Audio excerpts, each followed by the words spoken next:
This is the Homestead Journey Podcast, the podcast dedicated to the pursuit of self-sufficiency, self-reliance, and sustainability.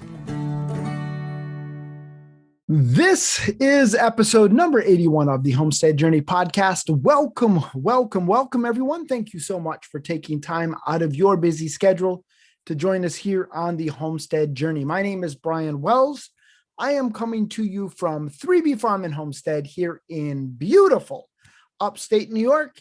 And folks, it has been a great week here on the Homestead. It's been a busy week here on the Homestead. And so let's jump right on over to this week's Homestead happenings, and I will bring you up to speed with what we've been doing here on 3B Farm and Homestead.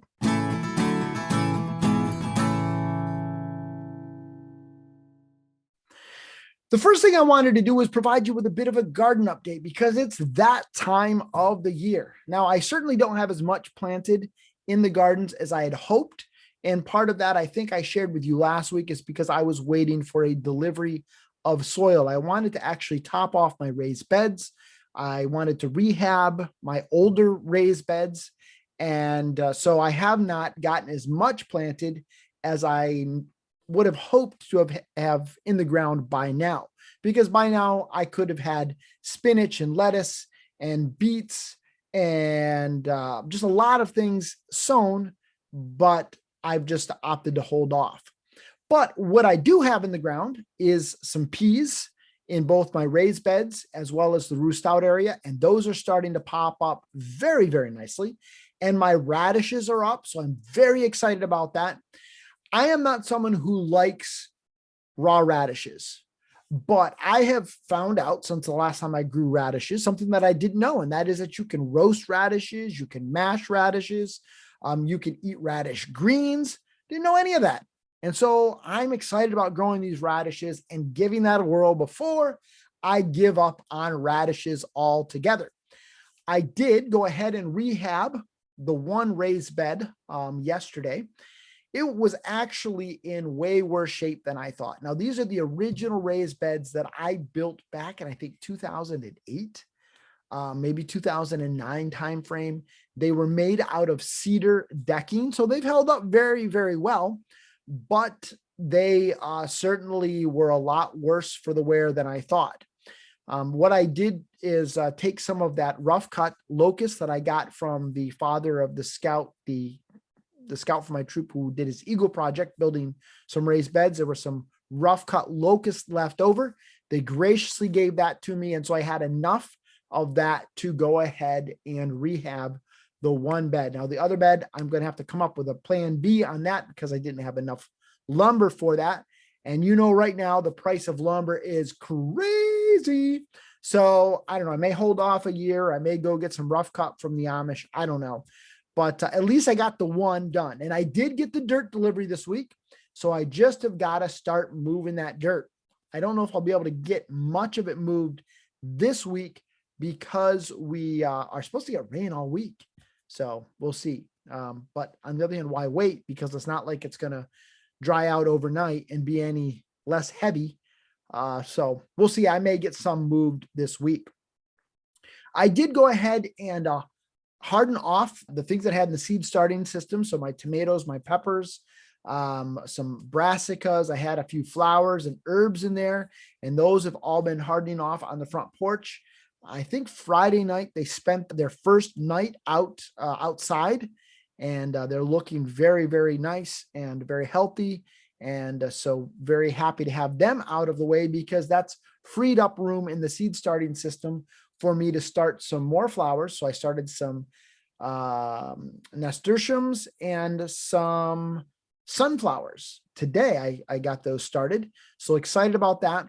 And then if you remember my experiment with the tomato cuttings that I put in water, they actually did form roots.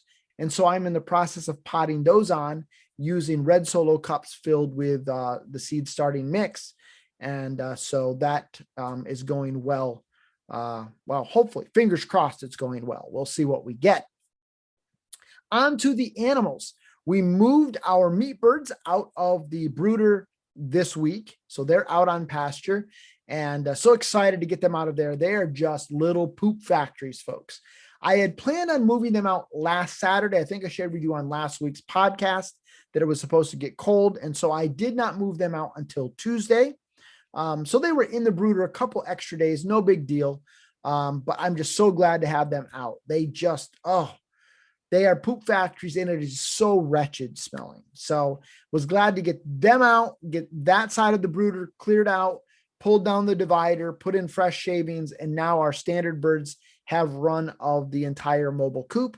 And so I'm very, very excited about that. Yesterday, I did my least favorite chore on the farm, as you know, and that is pig castration. My wife helped me with that. So we castrated 3 males. So glad to have that over with. I just absolutely hate that chore. I did get good scalpels. As you may remember, I tried getting those scalpels from Tractor Supply. They sucked. Garbage. In fact, I had to write my review on Tractor Supply 3 times before they would accept it. The first time, I guess they didn't like it because I mentioned a competitor, because I said I went and bought good scalpels on Amazon. And then the second time they rejected it because I said that using those scalpels on an animal would be akin to animal abuse. So I guess their lawyers didn't like that. So I did, slow my roll a little bit, but in all fairness, Tractor Supply did call me and talk to me about my concerns with the scalpels, wanted to know how they can improve them. My answer was, I'll send you a link to good scalpels from Amazon, and you can see what a good scalpel looks like. They didn't take me up on that offer, but at least they did reach out to me, and I was very, very pleased about that. But anyhow, so yesterday we did castrate the piglets. Glad that's over with. And then today, actually, 2 of my piglets went to their new home. There is a farmstead a couple of towns over where people can come and do kind of a farm vacation and learn about animals and those kinds of things. And so 2 of my American guinea hogs are going there. And so they're going to be living life on Easy Street, where they will be loved and taken care of. And so I'm very, very excited for them. And so they headed on over there today. The last thing that I want to share with you, this week we did the Homestead Journey Challenge, and that took up a big part of my week. 1 hour every evening. We actually went live at a private Facebook group, and folks, it was so much fun. Getting to know some of you and just interacting and learning from each other. And if you missed it, folks, you missed out on a great, great week. It was a great week of building community, a great week of encouraging people. It was so exciting to see people kind of connecting the dots and just getting excited about taking their next right step on their journey towards self-sufficiency, self-reliance, and sustainability. And so at the end of the week, I announced something very exciting. So I want you to listen up. And that is that I announced that I have launched a Homestead Journey podcast supporting listeners program. Now, what does that mean? Well, this is a program that I'm launching where, first of all, you're going to have access to a private Facebook group where you'll be able to build community. We're going to be able to learn from each other. We're going to be able to encourage each other. When we have successes, we'll celebrate those. When we have failures, we'll be able to cry on each other's shoulders, and we'll be able to just do life together. And it was really exciting as part of the challenge to really see some of that community already starting to form. And so I'm so excited about that. And I want you to be a part of it as well. So if you missed out on the challenge this week, you certainly are going to want to take action and become a part of the supporting listeners program. I'm also going to be doing a monthly live Q&A in the group, so you're not going to want to miss out on that. I'm going to be providing early access to some bonus content. I'm actually getting ready to start a new podcast series. I will be releasing those on Friday, and if you are a supporting listeners member, you will have access to those episodes on Thursday. I will also at times be doing live podcast tapings, and I'll be going live in the group. You'll be able to see me tape this podcast live All of the flub ups that I make, they get edited out. You'll get to see those. And so you're definitely not going to want to miss that. You'll also be able to interact with me, and I'll be able to answer questions that you have live.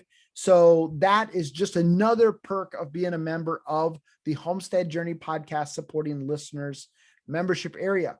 I will also be doing discounts for members to future paid live events. I'm working on securing discount codes to vendors, and I'm also putting together a membership site that's going to house all of the content. So the Homestead Journey Challenge that we did this week, I recorded every session.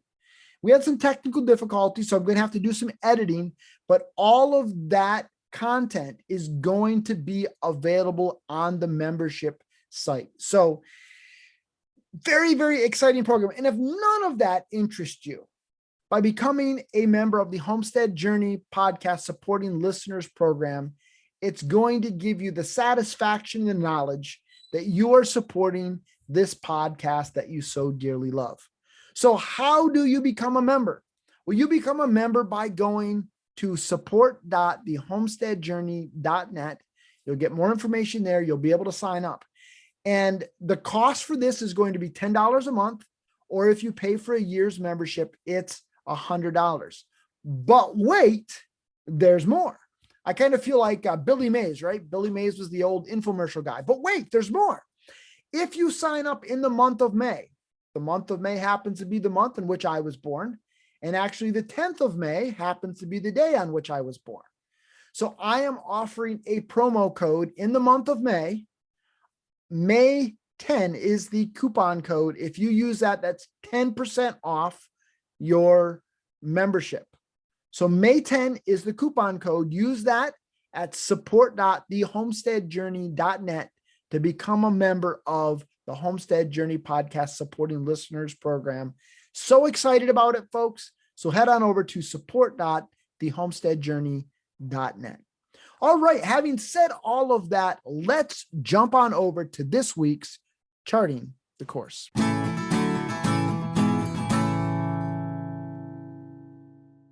Friends, I don't know if you've noticed this or not,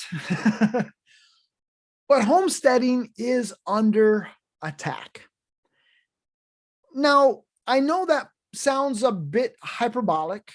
It sounds a little bit like henny penny and the sky is falling, but I am going to share with you a couple of ballot initiatives that are underway where homesteading is directly under attack. In Oregon, they are right now gathering signatures for a ballot initiative. It's called IP13. If you want to Google it, I will put a link to it in the podcast show notes.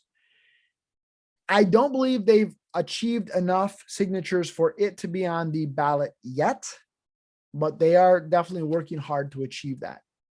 But in Colorado, they have in fact garnered enough signatures to be able to put a initiative on the ballot that they are calling the Pause Initiative. Protect animals from unnecessary suffering and exploitation, which sounds rather nice, right? That's what we all want to do as homesteaders. We try to take good care of our animals. We don't want to see them suffer unnecessarily. We would never support animal abuse in any shape, way, or form. We want to make sure that our animals live good lives. We want them to die as well as they've lived. I've shared with you folks that when processing day comes around, it bothers me. And I've told you that my promise to you and my promise to myself is that if it ever stops bothering me, I will sell all of my animals and get out of this altogether. So none of us want to see animals abused at all. So this sounds great until you start reading down through it.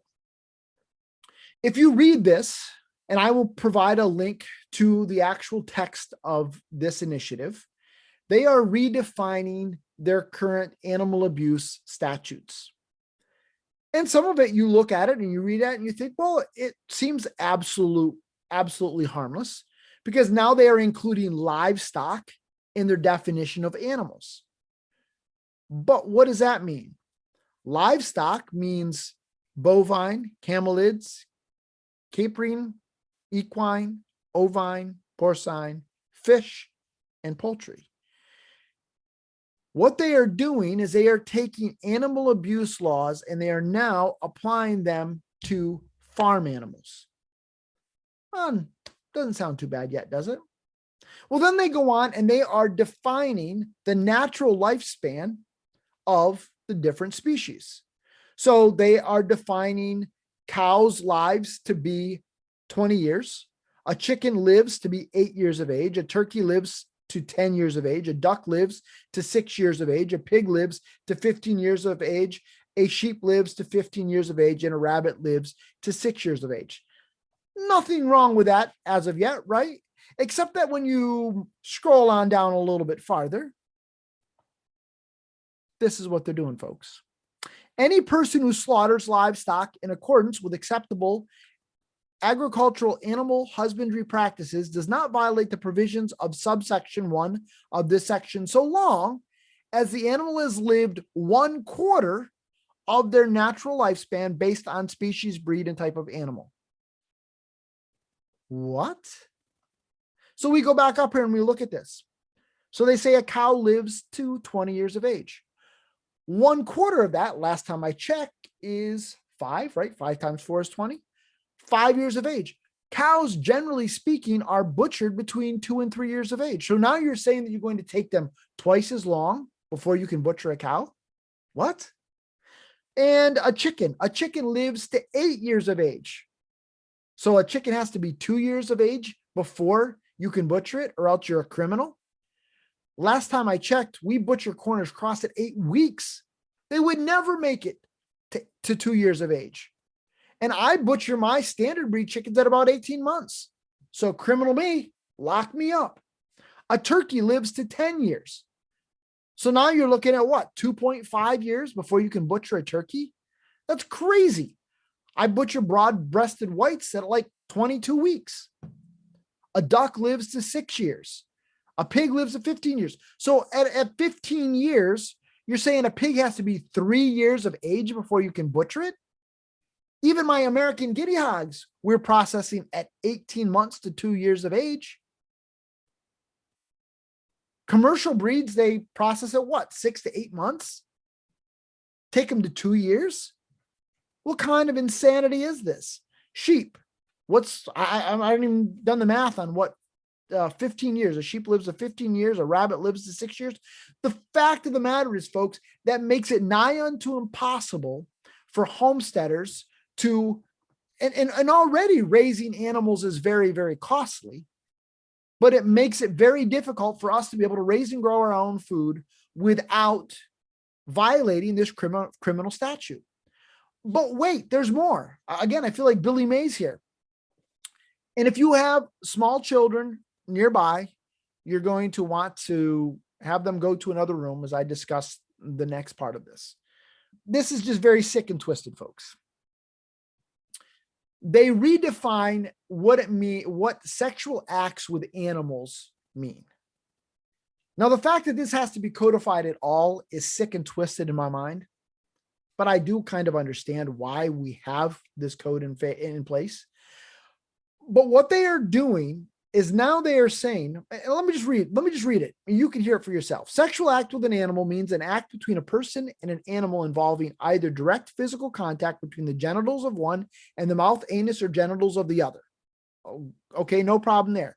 Now, this is where we get into big time problems. Sexual act with an animal also includes any intrusion or penetration, however slight, with an object or part of a person's body into an animal's anus or genitals. A sexual act with the animal may be proven without allegation or proof of penetration.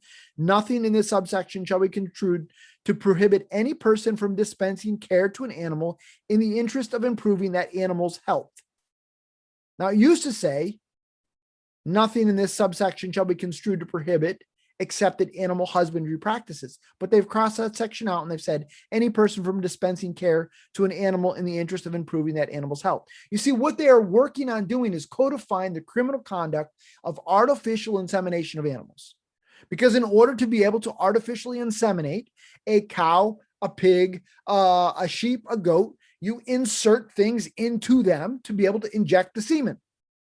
In the case of a cow, without getting too graphic here, the person actually inserts their arm almost up to the shoulder in the rectum of the cow, in the anus of the cow, and then inserts the semen into the vaginal area to make sure that it gets injected into the correct area. That would be criminal conduct underneath the statute because it would be considered a sexual act. Now, how twisted and sick is that? But what it does is it would keep you from being able to have your cow in milk, your goat in milk. And in fact, there are some who read this and believe that milking an animal would be considered a sexual act. Now, I don't necessarily get that reading from this, but there are some who are arguing that that could be construed from this proposed ballot initiative. The fact is, folks, this and what is taking place in Oregon are directly challenging, directly attacking homesteading and our way of living. But it's not just a matter of direct attack on our life. There are also laws that are being passed right now that are indirectly attack our way of living. In California, there is an Assembly Bill 1346 banning small gas-powered engines. So things like leaf blowers, garden tractors, chainsaws, rototillers, all of those things would be banned underneath that bill. Here in New York State, they are mandating that all vehicles sold in New York State need to be electric by 2035. That just passed the New York State Senate and is on its way to the governor's desk for signature. Now, you might say, well, Brian, how does that attack homesteading? Well, let's go to the California law first. Most of us hate leaf blowers, but that's neither here nor there. Whether it's leaf blowers, weed whackers, garden tractors, chainsaws, rototillers, those all have places on some homesteads, many homesteads. And folks, whether or not you're somebody who is pro no-till or you're not, if somebody wants to rototill their garden and that's the way they garden, it's none of your business. It's none of my business. We should have a law in place that's going to keep them from being able to do that. Have you ever tried to use an electric chainsaw? Good luck trying to cut down a tree. How are you going to be able to cut up limbs with a battery-powered chainsaw? Though, I mean, my battery-powered DeWalt circular saw, I can hardly cut a piece of plywood before the battery goes dead. It attacks our ability as homesteaders to do the things that we need to do. With regards to what's going on with the electric cars in New York, the range on electric vehicles is very, very small. It takes forever for them to be able to recharge. I can refill my gas tank in what, 8 minutes? How long did it take to recharge a car, an electric car? In fact, did you know that 1 in 5 electric car owners in California are returning their cars and buying gas-powered vehicles because it takes so long to charge an electric car? Not to mention the fact that you get out into rural areas and there aren't a whole lot of electric charging stations around. So maybe this works great in a city, but you get into rural areas and this affects our ability. If we want to live in the country, if we want to live out in the middle of the boonies, how can we? We drive into town. Now we got to plug our car in and wait 6 hours to be able to charge our car so we can get back home. So what's this going to do? It's going to keep people from being able to realize their dreams of raising and growing food. So in that regard, yes, I don't think it's hyperbole to say that our way of life, homesteading, is indirectly under attack with regards to those bills. Now, do I necessarily think that, like those ballot initiatives from Colorado and Oregon, that people are intentionally doing that? No, I think probably in that regard, people are well-meaning. And even with regards to those animal, the pause ballot initiative, I think those people are well-meaning. I really do. But at the end of the day, it's none of their business. It's none of their business. Our way of a life is also under attack from those fleeing cities. And this is, again, nothing new, but it just seems to have been accelerated through this whole COVID thing. This is something that we've dealt up here in upstate New York for decades. There's been a lot of animosity in upstate New York towards people from downstate. People move up here, they're looking for their country estate. Then they come up and they don't want farmers to farm. They don't want to smell poop. They don't want to see animals having sex outdoors. They want to do away with all that stuff. And so our way of life is under attack. I shared with you on my episode, system is broken and what you can do to help. I believe I shared on that episode about a farmer who he actually is the guy who processes my pigs. He's got several different businesses. One of his businesses is that he does pine shaving. So he takes pine logs, he shaves them up, and he sells the shavings to dairy farms. And he had somebody move to the other side of the mountain from where he is. I can't remember how many decades he's been on that. I believe it's a family farm that goes back a couple of generations. I could be wrong on that, but I know he's been there a very, very long time. This guy moves in from downstate, got his country estate, and then he has been making Rut's life absolute hell, trying to use noise ordinances and whatnot to try to get Rut shut down, even though Rut's been doing this for a long time.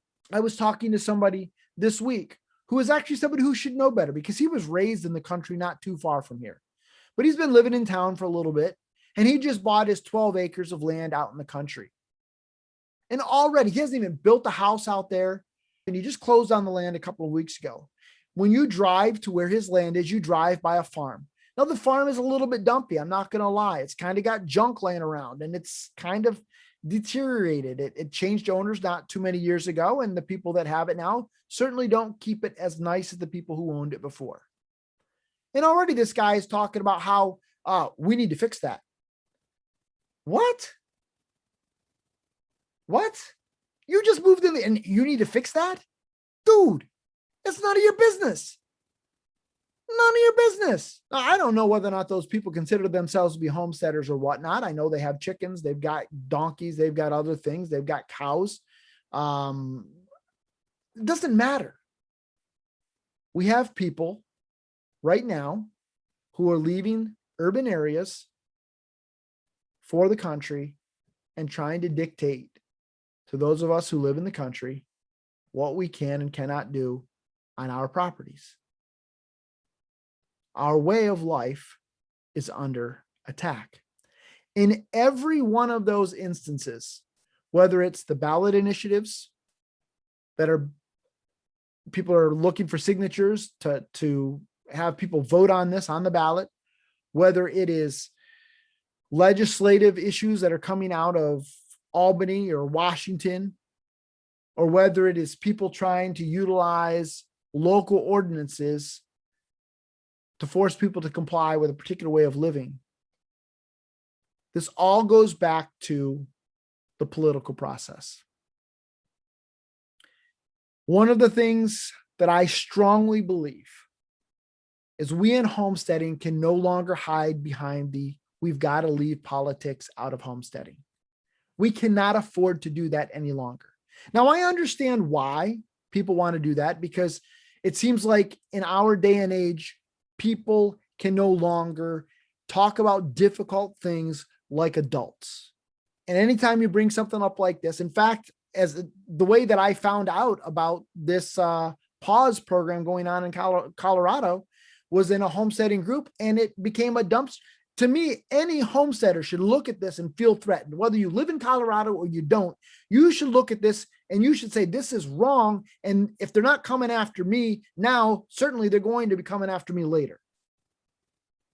But instead it became a political dumpster fire, people calling each other names, libtard and Trumplican and just that nonsense, because we have lost the ability as adults to talk about difficult things and disagree agreeably. Somehow we have got to figure out how to put on our big boy underwear, our big girl panties, and start acting like adults again, because we cannot afford to leave politics out of homesteading. Now, we don't need the name calling. We don't need the libtards and the Trumplicans and all that kind of nonsense that seems like the United States political system is just devolved into. At the end of the day, there's plenty of blame to go around. I don't care if you're on team blue, you're on team red, don't care. Both teams have screwed other people utilizing the laws, and they've affected our abilities to live our lives in the way that we want to. Fact. It's a fact. Inconvenient truth, If that makes you mad, if that hurts your feelings, sorry, but I'm going to call it like I see it. So we've got to get beyond all of this stuff and blaming it on the other side. And as homesteaders, we have got to band together and say, enough is enough. Enough is enough. And if I see somebody coming after somebody in Colorado, or I see them coming after people in Oregon, I need to understand that I'm next, or I very much could be next. And so as homesteaders, we have got to band together. We don't have to agree on all points, but we need to stand up for each other and say enough is enough. People need to have the ability to raise and grow food in the manner in which they see fit. And folks, I am not supporting animal abuse. Please do not get me wrong. But if this were to come to New York, I am a criminal. I'm a criminal in so many different ways under this Pause Act. This criminalizes so much of what I do here. And I think my animals are taken pretty darn good care of, and they live a pretty darn good life. But this makes me a criminal. And whether or not you're somebody who maybe you're vegetarian, vegan, whatever, I don't care. You may, if that's the way you believe, great on you. No worries. Maybe pescatarian. But this should concern you. Should concern you.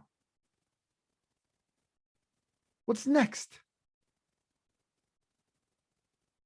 We need to band together. We need to stick up and say enough is enough. We can no longer hide behind this, leave politics out of homesteading. Yes, leave the juvenile politics out of homesteading. I 100% agree with that. We don't need any more libtard, Trumplican nonsense. We don't need team red versus team blue.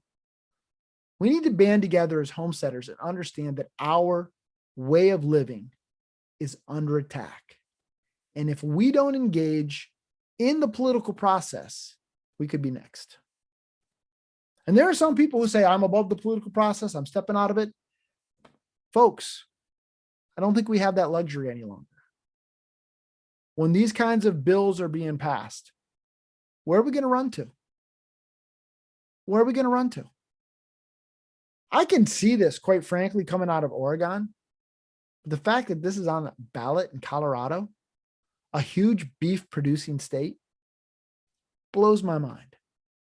I could see this pause thing being on a ballot initiative in New York State. Coming out of Colorado blows my mind. Now, maybe I'm just an ignorant person with regard to the makeup of Colorado. Blows my mind. Totally blows my mind. I understand we could be next. Homesteading is under attack, and folks, we have got to stand up for each other. We've got to have each other's back. We got to get past all of this nonsense of calling each other names, blaming the other side. It doesn't help anything. I want to see people raise and grow food. I want to see people have the ability to raise and grow food. And they might raise and grow food differently than I do.